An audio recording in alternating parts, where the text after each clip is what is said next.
Yo he titulado mi reflexión para hoy, Resucitar como iglesia verdadera en la misión de Dios. Aquí estamos acercándonos a la Semana Santa. Me parece una metáfora muy apta para describir este momento de la pandemia. Sabemos que viene más muerte. Anoche murió la cuñada de una de nuestras estudiantes en Honduras. Viene más muerte todavía, pero podemos visualizar ya el fin de la pandemia. Esperamos que nos espera un resucitar, que vamos a poder salir de los lugares donde hemos estado confinadas y confinados.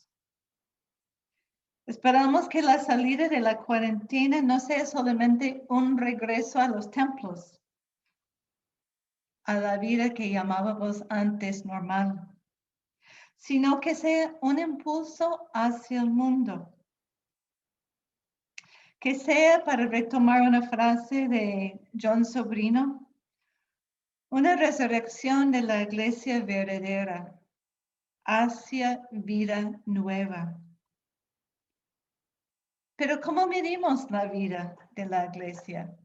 Este tema que nos ha convocado, la vitalidad de las iglesias. ¿Qué criterios usamos? ¿Qué significa ser el pueblo de Dios en el mundo de Dios durante la pandemia y post pandemia? Nos identificamos como iglesias reformadas y decimos que siempre estamos abiertas a ser reformadas otra vez, pero ¿con qué pautas? Entonces, yo les quiero invitar en esta mañana a hacer un ejercicio que hago con mis estudiantes de misión, a reflexionar sobre las notas tradicionales de la iglesia verdadera y poner estas notas en conversación con una experiencia particular, la experiencia de la Iglesia Presbiteriana de Honduras en estos días. Había esperado poder compartir con ustedes hoy un video del hermano Juan Rodas, el pastor y moderador de esa iglesia en Honduras, pero desgraciadamente no fue posible. Entonces, con el permiso de ustedes y el permiso del hermano Juan, voy a estar compartiendo algunas de sus palabras. Entonces, ¿cómo surgieron estas notas de la iglesia verdadera? En los primeros siglos después de la muerte y resurrección de Jesús, las primeras comunidades cristianas empezaron a reflexionar sobre esta nueva realidad que llamaron iglesia. Los grupos en distintos lugares que se sentían llamados a seguir a Cristo y se conocían también como vinculados unos con otros. Estas reflexiones, como sabemos, llegaron a ser codificados, expresados en los credos. El credo de Nicea, la iglesia es una, santa y católica. El concilio de Constantinopla en 381 añadió apostólica a esta lista de atributos de la iglesia.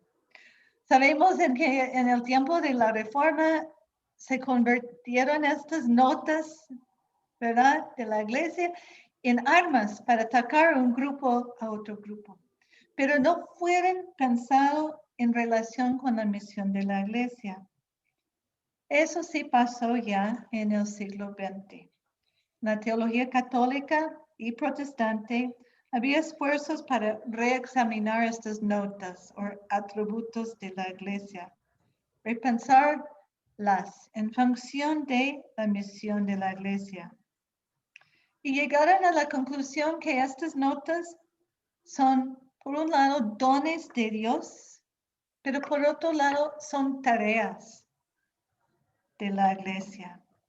Es decir, estas notas ayúdanos a buscar cómo lo que la iglesia ya se confiesa ser por fe, llega a ser visible en el mundo.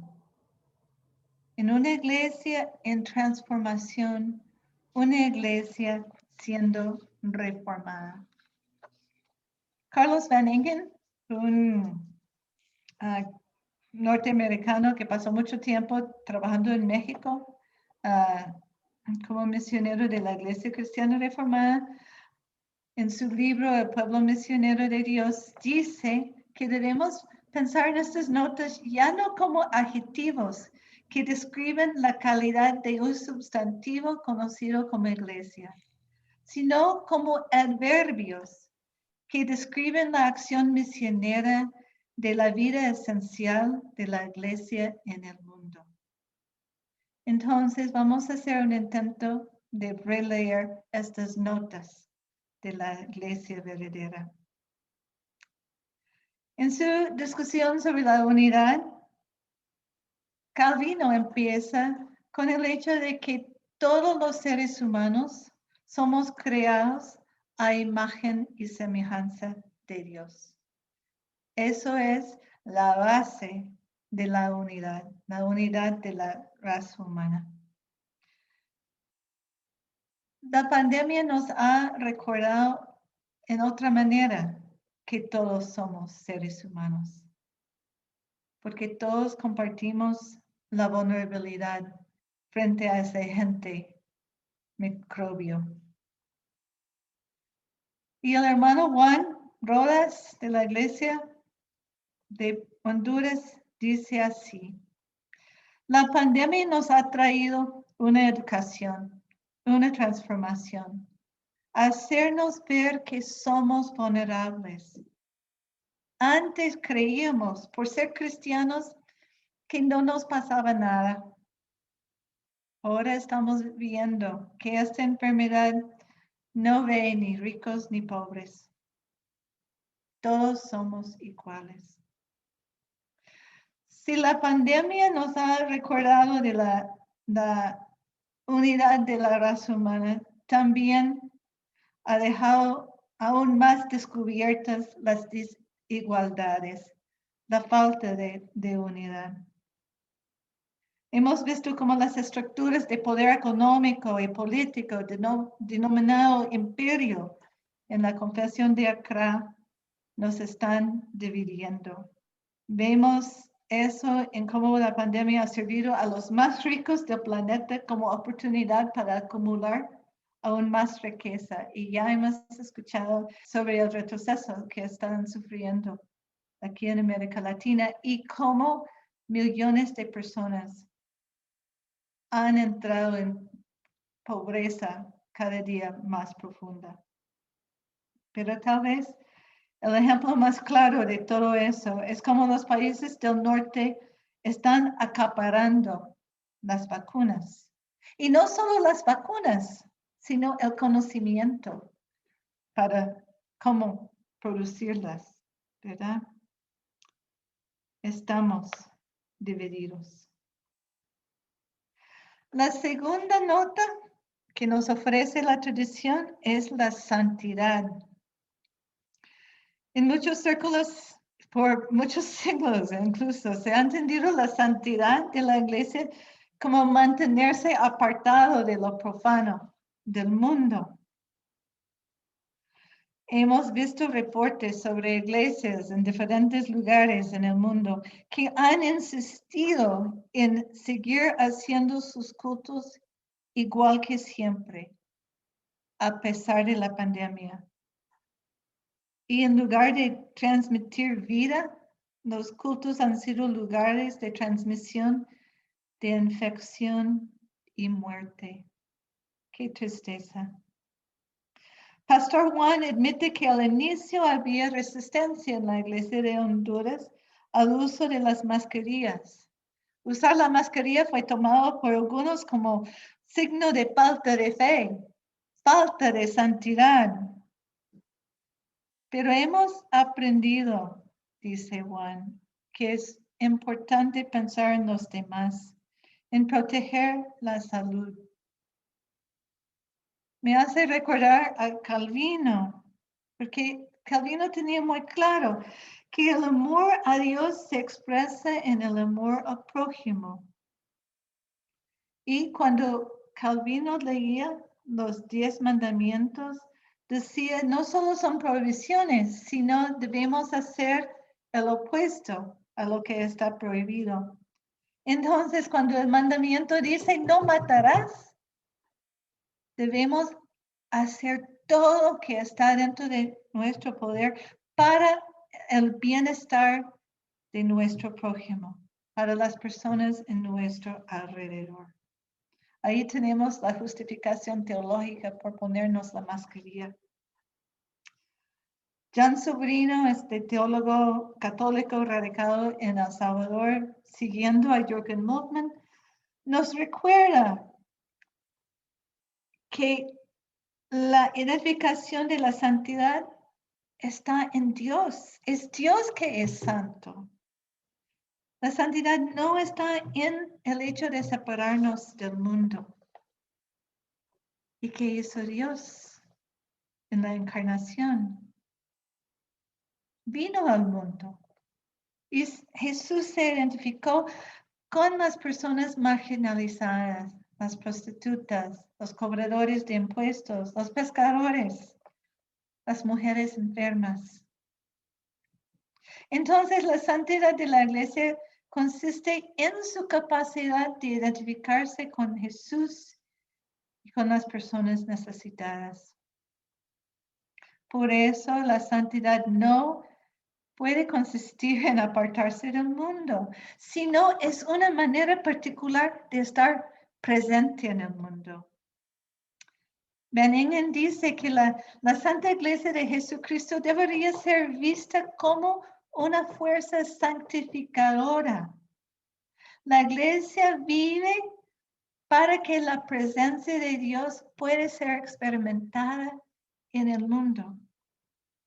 El pastor Juan dice que las situaciones causadas por la pandemia han traído muchas personas a la iglesia. Las personas vienen buscando atención espiritual, buscando oración y consejería, buscando la presencia de Dios. También Juan dice que la pandemia ha hecho la iglesia mucho más sensible a las necesidades en su alrededor. Y me dice que sí, han aprendido a orar. La tercera nota que nos ofrece la tradición es la catolicidad, que no significa exactamente la universalidad. Es un término mucho más complejo. La catolicidad denota que la iglesia está presente en muchos lugares. Yo digo siempre a mis estudiantes que ser cristiana ahora en el siglo XXI es una maravilla. Piénsalo, hay más personas de más culturas que ahora son seguidores de Jesucristo que jamás antes en la historia. Piensen ustedes en todo que podemos aprender unos de los otros, unas de las otras. Hay tanto que aprender sobre lo que es seguir a Jesús. Y cada expresión local es completamente iglesia, pero ninguna es la iglesia de Jesucristo aparte de las demás iglesias. Esto es la catolicidad. La pandemia, o mejor dicho, las tecnologías que hemos aprendido a utilizar durante la pandemia, nos han permitido experimentar la catolicidad de otras formas. Yo puedo domingo en la mañana asistir cultos aquí en Costa Rica, en los Estados Unidos. Este encuentro mismo es una experiencia de la catolicidad de la iglesia. Estamos creando conexiones desde distintos contextos y inspirándonos mutuamente. Van Engen identifica la catolicidad de la iglesia con esta capacidad de crear puentes y redes entre personas y comunidades, de aceptar y celebrar nuestra diversidad y de buscar romper barreras. Espero que después de que ya podemos salir de nuestras casas, no nos vamos a olvidar de estas experiencias de catolicidad y que vamos a intentar seguir creándolas. La cuarta nota tradicional es la que tiene la conexión más obvia con la misión. Porque la iglesia apostólica es la iglesia que se deja ser enviada al mundo por Dios. No sé quién inició esta frase, la he visto en tantos lugares, creo que ya ni se sabe quién lo pensó primero. Pero decimos que la iglesia no tiene una misión, sino la misión de Dios tiene una iglesia. La Iglesia Presbiteriana de Honduras tiene una historia única. Es una iglesia fundada hace varias décadas por esfuerzos misioneros.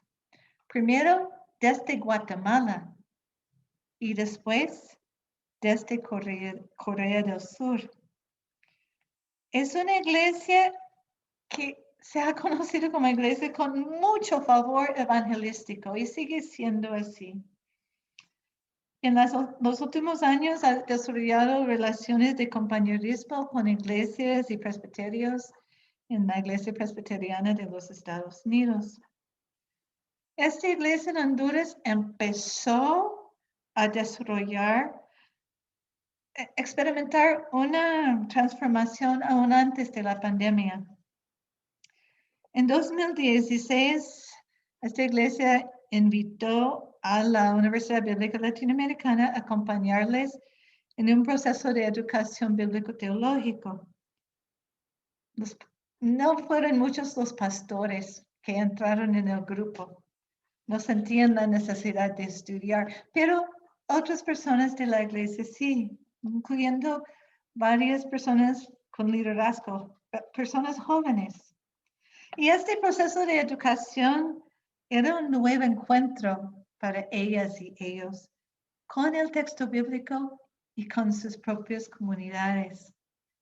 Y cuando fuimos en 2018 a la celebración final para cerrar este proceso de 2 años, un grupo nos presentó su proyecto final del curso de proclamación, curso de homilética. Nos trajeron un video. Resulta que para su proyecto final habían construido una casa para una pareja anciana en su comunidad que no tenía donde vivir. Una casa sencilla de 2 cuartos. Pero nos decían que habían aprendido que los hechos y no solamente las palabras son importantes para proclamar las buenas nuevas. Entonces, esta iglesia, algunos de estos estudiantes, con la llegada de la pandemia, se organizaron en 4 ocasiones para distribuir comida en comunidades donde tenían iglesias, enfocando en los lugares de más necesidad. Como ustedes recordarán, en noviembre, los huracanes Eta y Iota golpearon muy fuertemente a Honduras, dejando miles y miles de personas sin casa y destruyendo casi todos los cultivos del país. La iglesia en Honduras estaba muy acostumbrada de recibir grupos de iglesias de los Estados Unidos en viajes cortos de misión, incluyendo grupos que hacían trabajos de construcción o organizaban jornadas médicas. Pero ningún grupo iba a poder venir de afuera ahora, en medio de la pandemia. No había iglesias presbiterianas en las comunidades más golpeadas por los huracanes. Hubiera sido posible para esta iglesia decir, no nos toca. Pero fue Alex Rodas, el hijo del pastor Juan, que insistía que había que organizar una respuesta de parte de la iglesia. Entonces, empezaron con lo que tenían. Tenían personas capacitadas, enfermeras, personas con conocimiento médico, personas con conocimiento de la construcción. Tenían también conexiones con iglesias hermanas en los Estados Unidos, que aunque no podían venir, estaban más que dispuestas a ayudar y tenían amor.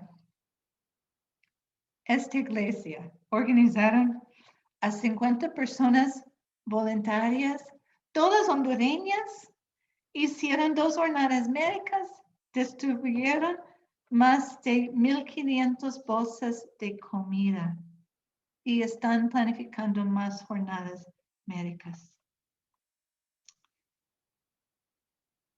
Entonces, hermanas y hermanos, la iglesia verdadera, la iglesia que reconoce la unidad de la raza humana, la iglesia que entiende que la santidad les mueve a relacionarse con las personas necesitadas, la iglesia católica conectada con iglesias en otras partes del mundo, y la iglesia apostólica que se deja ser enviada al mundo, es una iglesia viva.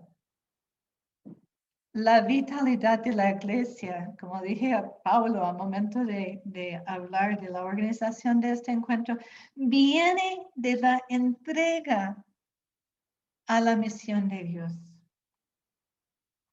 Pastor Juan tenía esto muy claro. La iglesia ha crecido, dice, porque hemos dado testimonio, nos hemos dado a conocer. Las personas quieren ser parte de la iglesia para aprender cómo compartir, cómo socializar las cosas, cómo ser parte de los servidores de Dios.